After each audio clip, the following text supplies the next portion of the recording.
Hello everyone, मेरा नाम है Dev Kumar Mandal and you are watching toppers guidance. तो देखिए, हम लोग जो सिक्योर 70/70 सीरीज चला रहे थे फिजिक्स एग्ज़ाम के लिए, तो आज है आपका 27 नवंबर 2023 और आज से आपका बोर्ड एग्ज़ाम 81 डेज बाकी है फिजिक्स का एग्ज़ाम जैक बोर्ड के लिए, ठीक है, क्लास 12th का।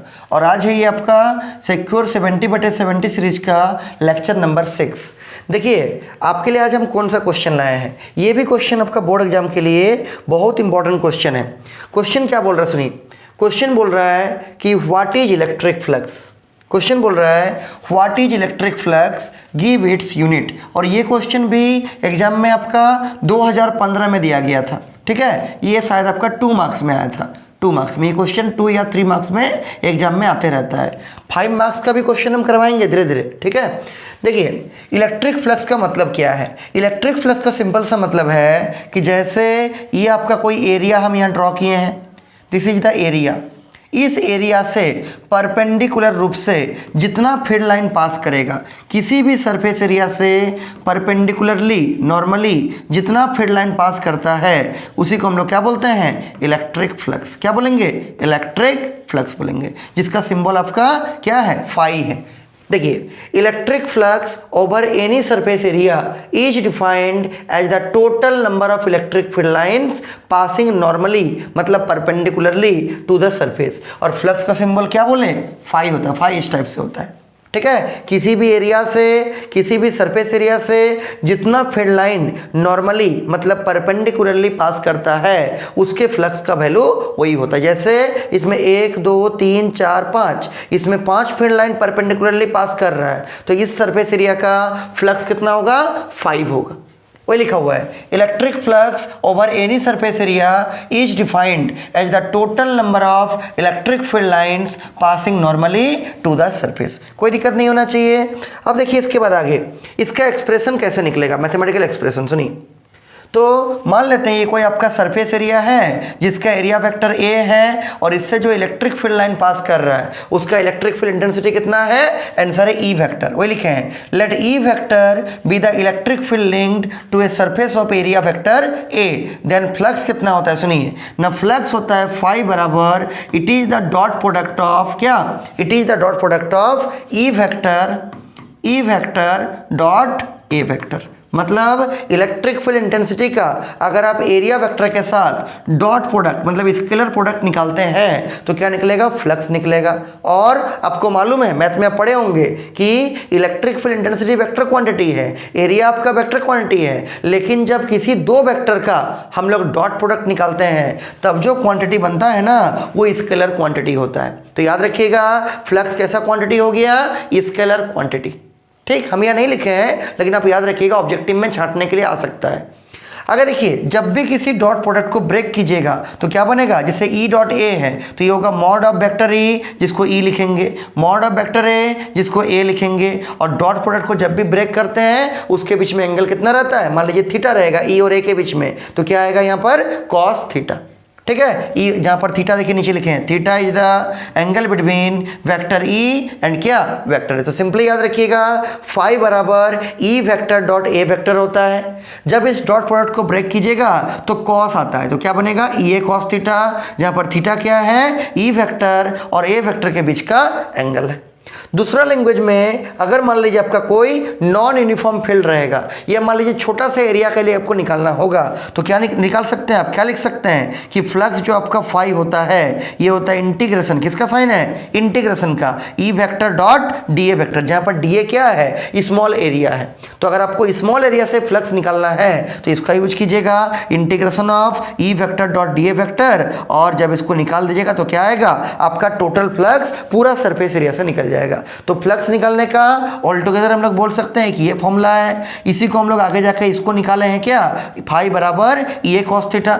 और एक होता है क्या, फाई बराबर integration of E vector dot D A vector. कोई कोई बुक में देखिएगा डी ए का जगह पर डी एस भी लिख देता है। डी एस मतलब भी क्या, स्मॉल सरफेस एरिया, और डी ए मतलब भी क्या, स्मॉल सरफेस एरिया। कोई दिक्कत नहीं होना चाहिए। अगला सुनिए, ये तो क्वेश्चन का फर्स्ट पार्ट हुआ कि इलेक्ट्रिक फ्लक्स क्या होता है। क्या बोलिएगा, किसी भी एरिया से परपेंडिकुलरली नॉर्मली जितना फील्ड लाइन पास करेगा उसको हम लोग क्या बोलेंगे, इलेक्ट्रिक फ्लक्स बोलेंगे। और इसका फॉर्मूला क्या हो गया, फाई बराबर ई डॉट ए बोलिए या ई ए कॉस थीटा बोलिए, जहां पर थीटा ई वेक्टर और ए वेक्टर के बीच का एंगल है। जैसे अगर मान लीजिए ये आपका ई वेक्टर है, इधर जा रहा है, और ये आपका ए वेक्टर है, इधर जा रहा है, तो आपका थीटा कहाँ होगा, इसके बीच का जो ये एंगल होगा उसको हम लोग क्या बोलेंगे, angle theta. This is the angle theta. और दूसरा लैंग्वेज में हम क्या बोल सकते हैं कि phi is equal to electric flux is equal to integration of E vector dot D A vector, जहां पर डी ए क्या है, स्मॉल एरिया है। कोई दिक्कत नहीं होना चाहिए इसमें, याद रखिएगा इसको अच्छा से। अगला सुनिए, क्वेश्चन का सेकंड पार्ट क्या बोल रहा है, गिव इट्स यूनिट। इसका यूनिट क्या होता है, यूनिट तो कई बार पूछा जाता है ऑब्जेक्टिव में भी। देखिए हम यहाँ पर अच्छा से लिख के रखें ताकि आपका टाइम बचे, और इसको हम जल्दी से दिखा रहे हैं। देखिए फाई बराबर होता है आपका ई वेक्टर डॉट क्या, ए वेक्टर।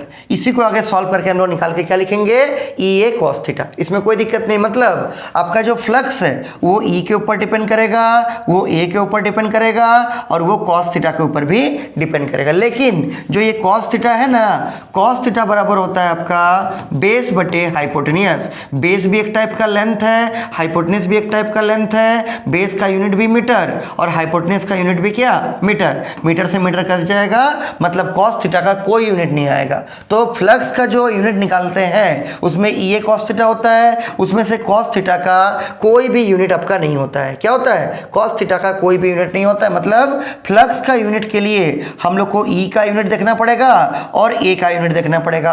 उसमें से आप सबको ही जानते हैं एरिया का यूनिट क्या होता है, मीटर स्क्वायर। अब देखना होगा ई का यूनिट क्या है। यहाँ देखिए हम लोग पढ़े हैं ई का पहला फॉर्मूला होता है एफ बाई क्यू नॉट, ठीक है, जहां पर एफ आपका फोर्स है, क्यू नॉट आपका क्या है, टेस्ट चार्ज है। देखिए फोर्स का यूनिट क्या होता है, न्यूटन। चार्ज का यूनिट क्या होता है, कूलम। तो ई का यूनिट क्या हो जाएगा, न्यूटन बटे कूलम, मतलब न्यूटन पर कूलम। क्या होगा, न्यूटन पर कूलम। वही देखिए रख दिए यहाँ पर, ई का जगह क्या रख दिए, न्यूटन पर कूलम। एरिया का जगह रख दिए क्या, मीटर स्क्वायर। और कॉस थीटा का तो कोई यूनिट नहीं होता। तो इसका मतलब आपका जो फ्लक्स है, इलेक्ट्रिक फ्लक्स है, इसका पहला यूनिट क्या बन गया, न्यूटन पर कूलम मीटर स्क्वायर।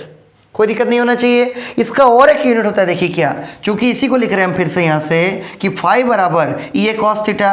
अब इलेक्ट्रिक फील्ड का और एक फॉर्मूला होता है, क्या, यहाँ देखिए नीचे लिखे हैं हम, ठीक है, इसको मिटा रहे हैं। यहाँ देखिए हम नीचे लिखे हैं, क्या है इसका और एक फॉर्मूला ना, ई बराबर होता है क्या, दिस इज माइनस ऑफ ई बराबर माइनस ऑफ डी वी बटे डी आर। इसको हम लोग क्या बोलते हैं, पोटेंशियल ग्रेडियंट। इसका डेरिवेशन भी करना है, 3-4 क्लास बाद करवाएंगे आपको डेरिवेशन भी, जहां पर ये डी वी का मतलब क्या, स्मॉल चेंज इन पोटेंशियल, और डी आर का मतलब क्या, स्मॉल चेंज इन डिस्टेंस। तो ये आपका पोटेंशियल है, इसका यूनिट वोल्ट हो जाएगा। ये आपका डिस्टेंस है, इसका यूनिट क्या हो जाएगा, मीटर। इसका मतलब हम लोग क्या बोल सकते हैं कि जो इलेक्ट्रिक फील्ड इंटेंसिटी है इसका यूनिट क्या होगा, वोल्ट बटे मीटर, मतलब वोल्ट पर मीटर। तो यहाँ देखिए लिख दिए हैं ई की जगह पर क्या, वोल्ट पर मीटर, और ये ए तो एरिया है, इसका यूनिट तो मीटर स्क्वायर हो जाएगा। और कॉस थीटा का कोई भी यूनिट नहीं होता, अभी तुरंत आपको बताए थे। तो इसका मतलब क्या हो गया आपका, फाई का यूनिट वोल्ट पर मीटर इंटू मीटर स्क्वायर। अब देखिए ये पर मीटर है और ये मीटर स्क्वायर है, दोनों का बेस एम है, पावर को ऐड कर दीजिएगा तो -1 + 2 कितना आएगा, दिस इज +1। इसका मतलब क्या बनेगा, वोल्ट इंटू मीटर का पावर 1। मीटर का पावर 1 नहीं लिखिएगा तब भी कोई दिक्कत नहीं, मतलब क्या बनेगा, वोल्ट इंटू मीटर।